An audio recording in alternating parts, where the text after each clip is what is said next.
एक गांव में गरीब किसान अपनी पत्नी के साथ रहता था। उसके पास एक गाय और थोड़ी सी खेती के लिए जमीन थी, जहां वह दिन भर अपने खेतों में काम करता था। तब कहीं जाकर उसे खाने के लिए अनाज मिल पाता था। इस तरह से किसान अपना किसी तरह जीवन गुजारा करता था, जिस कारण से किसान की पत्नी हमेशा अपने भाग्य को कोसती रहती थी कि ना जाने किस जन्म का पाप इस जन्म में भरना पड़ रहा है, जो कि गरीबी में जीवन जीना पड़ रहा है। पत्नी की बातों को सुनकर किसान मन ही मन खुद को और अपने भाग्य को कोसता रहता था कि ना जाने कब उसके किस्मत के भाग्य बदलेंगे। एक दिन की बात है, दोपहर का समय था। किसान खेतों से आकर अपने घर पर अपनी पत्नी के साथ खाना खाने जा रहा था कि इतने में एक साधु महाराज भिक्षा मांगते हुए उसके दरवाजे पर आ पहुँचे और भिक्षा मांगने लगे। तो इतने में किसान घर के बाहर आया और बोला, साधु महाराज, हम सभी पहले से इतने गरीब हैं और किसी तरह अपना जीवन गुजार रहे हैं, और ऐसे में हम आपको कहां से दान दें? हमारा साथ तो ऊपर वाला भी छोड़ चुका है।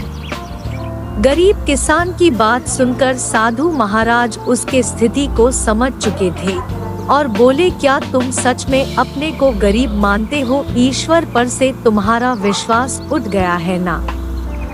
तो साधु की बातों को सुनकर किसान ने हामी भर दी और किसान बोला, हाँ महाराज, हमारे साथ कुछ ऐसा ही है।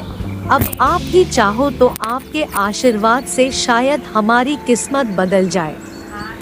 तो किसान की यह बात सुनकर साधु महाराज ने कहा, ठीक है, जैसा हम कहते हैं ठीक वैसे ही करते जाओगे। तो गरीब किसान बोला, क्या करना होगा हमें जिससे हमारे अच्छे दिन आ जाए और हमारी गरीबी दूर हो जाए? तो साधु महाराज बोले, ठीक है, आज से वह काम करना पड़ेगा जिससे ईश्वर तुमसे प्रसन्न हो। सबसे पहले अपने गाय को बेच दो और गाय के बदले मिले पैसों से अनाज खरीद कर ले आना। साधु की यह बात सुनकर किसान भौचक्का रह गया। उसके पास अपनी खेत की जमीन और एक यही गाय तो सहारा है, इसे भी बेच देगा तो फिर करेगा क्या? तो साधु उसे समझाते हुए बोले, अगर मेरे बताए हुए रास्ते पर चलने से तुम्हारा कुछ भी नुकसान होता है तो उसकी भरपाई मैं कर दूंगा। अब जो कहता हूँ वैसा करते जाओ। तो किसान फिर आधे अधूरे मन से डरते डरते अपनी गाय को बेच आया और उन मिले पैसों से खाने पीने का राशन ले आया। और फिर साधु के कहने पर किसान और उसकी पत्नी ने मिलकर भोजन तैयार किया, जिसके बाद वे राहगीर चलते हुए लोगों को बुलाने लगे और भगवान के प्रसाद के रूप में भोजन करने का आग्रह करने लगे। फिर जो भी उधर से गुजरता गरीब किसान उन्हें भरपेट भोजन कराते, जिससे राहगीर काफी खुश होते और फिर उन्हें इस नेक कार्य के लिए ढेर सारा आशीर्वाद और अपनी इच्छानुसार धन भी देते, जिससे वे फिर से मिले इन पैसों से लोगों को भोजन कराए। इस तरह साधु महाराज के कहने पर यह रोज का सिलसिला चलने लगा। हर दिन गरीब किसान अब मिले पैसों से भोजन प्रबंध करते, जिससे राह चलते लोग प्रतिदिन उसके यहाँ भोजन करते और दान के रूप में किसान को कुछ ना कुछ धन जरूर देते जाते, जिससे गरीब किसान के दान की बात धीरे धीरे दूर दूर तक फैलने लगी थी।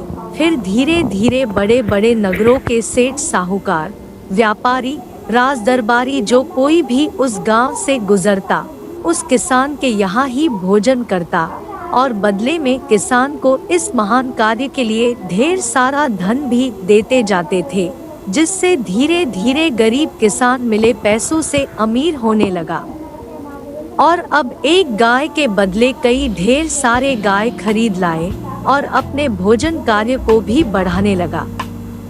अब किसान मन ही मन खुश होने लगा था। उसे अपने बदलते किस्मत पर भी भरोसा होने लगा था, जिसे देखकर साधु महाराज किसान का हाल पूछते हुए बोले, अब बताओ, तुम भी वही गरीब किसान हो, यहाँ भी दिन रात मेहनत करते हो, और ईश्वर के बताए गए पुण्य के मार्ग पर चलते हुए लोगों को भोजन कराते हो, जिससे अब ईश्वर भी तुमसे प्रसन्न है। पहले जहाँ खुद के लिए मेहनत करते थे, खुद के लिए ही सोचते थे, लेकिन अब दूसरों के भलाई के बारे में सोचने लगे हो, तो ईश्वर भी अब तुम्हारे इस नेक कार्य में तुम्हारा